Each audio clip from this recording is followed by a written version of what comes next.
શ્રી ગણેશાય નમઃ. મિત્રો, આપણી યુટ્યુબ ચેનલ ભક્તિ ધ્યાન સત્સંગમાં આપ સૌનું હાર્દિક સ્વાગત છે. આજે આ વિડીયોમાં આપણે સાંભળવાના છીએ દેવસેની એકાદશીની વ્રત કથા. ધર્મરાજાએ શ્રી કૃષ્ણ ભગવાનને પ્રશ્ન કર્યો કે પ્રભુ, અષાઢ સુદ 11નું નામ અને મહાત્મ્ય જાણવાની ઈચ્છા થઈ છે, માટે આપ મને કૃપા કરીને કહો. ધર્મરાજાનો પ્રશ્ન સાંભળીને ભગવાને કહ્યું, હે સત્યનિષ્ઠ, આપે જે પ્રશ્ન કર્યો તેવો જ પ્રશ્ન પરમ ભક્ત એવા નારદ મુનિએ બ્રહ્માજીને પૂછેલા, અને તેના જવાબમાં બ્રહ્માએ નારદ મુનિને જે કથા કહી હતી તે કથા હું આપને સંભળાવું છું. તે ધ્યાન દઈને સાંભળો. અષાઢ માસના શુક્લ પક્ષમાં આવતી 11નું નામ દેવસેની એકાદશી છે. પરમ પવિત્ર એવી આ પાપનાશક આ એકાદશીનું જે કોઈ વ્રત કરતા નથી તે નરકના અધિકારી બને છે.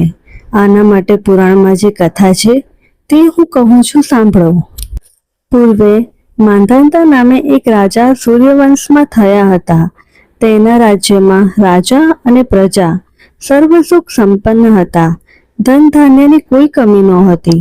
આમ ઘણા વખત સુધી માંધાતા રાજાએ રાજ્ય કર્યું હતું, પરંતુ અગાઉના કોઈ તેનાથી થયેલા પાપ કર્મોના લીધે તેના રાજ્યમાં દુકાળ પડ્યો. રાજ્યના પ્રજાજનો દુઃખથી ત્રાસી ગયા. લીલા સૂકા ઘાસ ન મળવાથી પશુઓનો નાશ થવા લાગ્યો. યજ્ઞો ને ધાર્મિક કાર્યો બંધ થવા લાગ્યા. એક દિવસે રાજ્યના મહાજનોએ મળીને માંધાતાને મળવાનું નક્કી કરીને આખું મહાજન રાજા પાસે આવ્યું અને પોતાના રાજાને વિનંતી કરી કે મહારાજ, રાજ્યની પ્રજા દુષ્કાળથી ત્રાહી ત્રાહી પોકારે છે, માટે કોઈ ઉપાય શોધવો જોઈએ, નહીં તો માણસ મૃત્યુ અને ભૂખમરાનો પાર નહીં રહે. માટે રાજ્યમાં પાછી સુખ અને શાંતિ સ્થપાય તે માટેનું કોઈ ઉત્તમ કર્મ સાધન કરવું જોઈએ.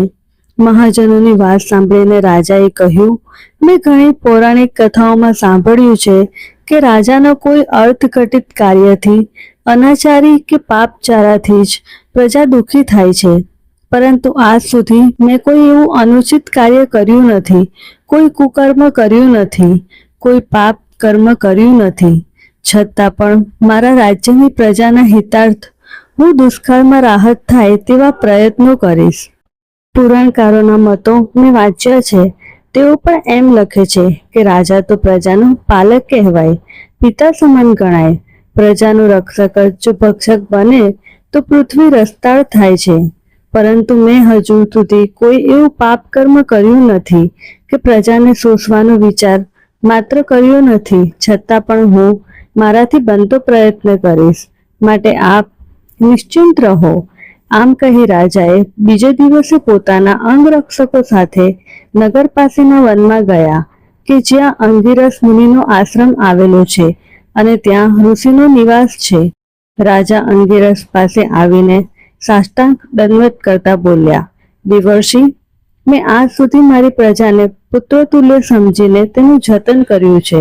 તેમજ મેં કોઈ પણ દિવસ પ્રજા સાથે મારો વ્યવહાર અનીતિપૂર્વક કર્યો નથી. તેમ છતાં પ્રભુ, મારો એવો કયો દોષ હશે કે મારા રાજ્યમાં દુષ્કાળ પડ્યો અને તેથી મારા સેંકડો પ્રજા દુઃખ ભૂખથી પીડાય છે, રીબાય છે. આપની પાસે હું મારી પ્રજા માટે નમ્ર પ્રાર્થના કરું છું કે આપ એવો કોઈ ઉપાય બતાવો જેથી કરીને મારી પ્રજાને સુખ અને સાંત્વના મળે, પહેલાની જેમ આનંદથી પોતાના રોજિંદો વ્યવહાર કરે. રાજાની વાત સાંભળીને મહર્ષિ અંગિરસ બોલ્યા, હે રાજન, તપના યોગે બધું જ થઈ શકે છે, પરંતુ આ કાળમાં તપ કરવાનો બ્રાહ્મણનો જ અધિકાર છે. પણ મારા યોગથી મને જાણ થઈ છે કે કોઈ શુદ્ર તારા રાજ્યમાં ગમે તે જગ્યાએ તપ કરી રહ્યો છે અને તેથી દુષ્કાળ પડ્યો છે, માટે તે તપ કરતા શુદ્ધને શોધીને તેનો વધ કર. અંગિરસ ઋષિની વાત સાંભળીને રાજાએ કહ્યું, હે મુનિશ્રેષ્ઠ, તમે તો જાણો છો કે હું જીવ હિંસાથી દૂર રહી નીતિપૂર્ણ રાજ કરું છું, અનીતિને મારાથી છેટું રાખું છું, અને તેમાંય આ તો માનવ જીવ છે અને માનવીની હત્યા મારાથી કેમ થઈ શકે? માટે આપ કરીને મને કોઈ બીજો ઉપાય બતાવો.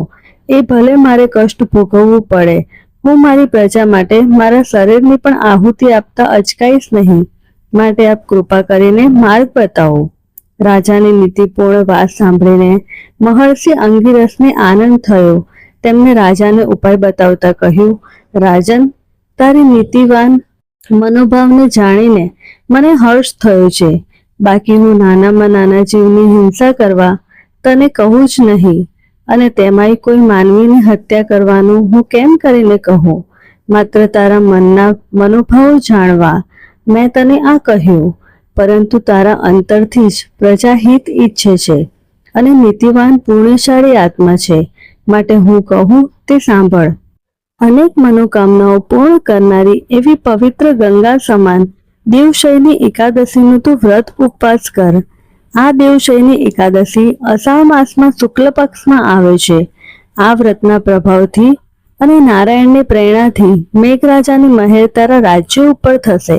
દરેક સંકટને દૂર કરનારી એવી પરમ પાવન દેવશયની એકાદશીનું વ્રત ઉપવાસ તું અને તારી પ્રજા સાથે જ કરજો, જેથી તેનું પુણ્ય ફળ તુરંત પ્રાપ્ત થશે. મહર્ષિ અંગિરસના આશીષ લઈને માંધાતા પોતાના રાજ્યમાં ગયા. મહર્ષિના આશીષ અને આદેશની બધાને વાત કહી. પ્રજાએ અને રાજકુટુંબે પવિત્ર એવી દેવશયની એકાદશીનો દિવસ આવતા બધાએ વ્રત ઉપવાસ શ્રદ્ધા અને ભક્તિભાવથી કર્યા, અને તેના પુણ્ય પ્રભાવે કરીને મેઘરાજાની મહેર થઈ. સૂકી ધરતીને સંતોષ થયો. થોડા સમય પછી જ્યાં સૂકું ઘાસ દેખાતું હતું ત્યાં લીલોતરી ઉગી નીકળી. રાજ્યના ખેતરો લીલા ધાન્યથી મહેકી ઉઠ્યા. નદી સરોવરો નિર્મળ જળથી છલકાઈ ઉઠ્યા, અને દેવશયની એકાદશીના વ્રત ઉપવાસના ફળ પ્રભાવથી રાજા પ્રજા સહિત પ્રાણી માત્રને આનંદની લાગણી થઈ. માટે આ દેવશયની એકાદશીનું વ્રત કરનાર, તેના મહાત્મ્યની કથા વાર્તા સાંભળનાર, વાંચનાર અને કહેનાર સર્વે પાપોથી મુક્ત થઈને આનંદપૂર્વક સુખનો લહાવો લેશે. ઉપરાંત મોક્ષ ગતિની મહેચ્છા રાખનારે દેવશયની એકાદશીનું વ્રત ઉપવાસ જરૂરથી કરવા. ચતુર્માસના વ્રતો ઉપવાસનો પ્રારંભ આ અષાઢ માસમાં આવનારી શુક્લ પક્ષની એકાદશીથી થાય છે. તો મિત્રો, આપણે સાંભળી આ વિડીયોમાં દેવશયની એકાદશીની વ્રત કથા. જો મિત્રો તમને વિડીયો પસંદ આવે તો વિડીયોને લાઈક કરજો, શેર કરજો. અમારા ચેનલ પર તમે નવા હોય તો ચેનલને સબસ્ક્રાઇબ કરી લેજો. ધન્યવાદ. જય શ્રી કૃષ્ણ.